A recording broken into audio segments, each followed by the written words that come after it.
Hello guys, എനിക്ക് പനിയാണ്. പനിയായിട്ടാണ് ഞാൻ അത്ര സന്തോഷത്തിൽ പോണെന്ന് നിങ്ങൾ വിചാരിക്കുന്നുണ്ടാവും. എന്തായാലും പനി വന്ന സ്ഥിതിക്ക് പനിച്ചണല്ലോ.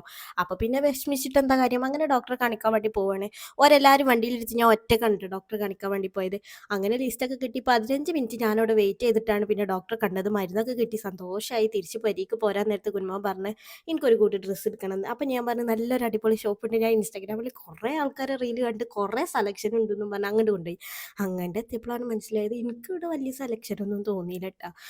വെറുതെ വന്നു. അങ്ങനെ തിരിച്ച് ഞങ്ങൾ ഓഗി പോവാന്ന് വിചാരിച്ച് പോരുന്ന വഴിക്ക് കുഞ്ഞുമോൻ്റെ അടുത്ത് നിന്ന് എല്ലാവിധ ആട്ടും തുപ്പും ഞാൻ സ്വീകരിച്ചു.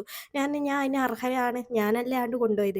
അങ്ങനെ ഇവർ ഭയങ്കര സന്തോഷത്തില്. ഇവരെ വിചാരം നെസ്റ്റോക്കാണ് പോകുന്നത് മണ്ടന്മാർ. അങ്ങനെ ഇവിടെ എത്തിയപ്പോഴാണ് അവർക്ക് മനസ്സിലായത് നെസ്റ്റോക്ക് അല്ലാന്ന്. അസാനുവിന് വലിയൊരു പ്രശ്നമൊന്നും ഉണ്ടായില്ല. അല്ലുമോൻ്റെ സ്വഭാവത്തിന് ചെറിയ രീതിയിലുള്ള മാറ്റങ്ങൾ വന്നു. ചെറുത് പിന്നെ വലിയ രീതിയിലായി. ആകെ ഒച്ചപ്പാടും ബഹളമായിരുന്നു. പിന്നെ ഞങ്ങൾ ഡ്രസ്സൊക്കെ എടുത്ത് പെരേക്ക് വന്ന് ജ്യൂസും കാര്യങ്ങളൊക്കെ കുടിച്ച് പിന്നെ ഇന്നും പത്തിരിയാണ്, എന്നും പത്തിരിയാണ്, എപ്പളും പത്തിരിയാണ് ഇവിടെ.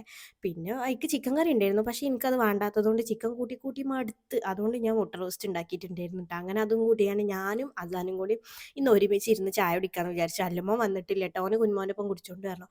അങ്ങനെ ഞാനും കുടിച്ചു, അസാനും കുടിച്ചു. അത്രേ ഉള്ളൂ. Tata, bye bye, see U.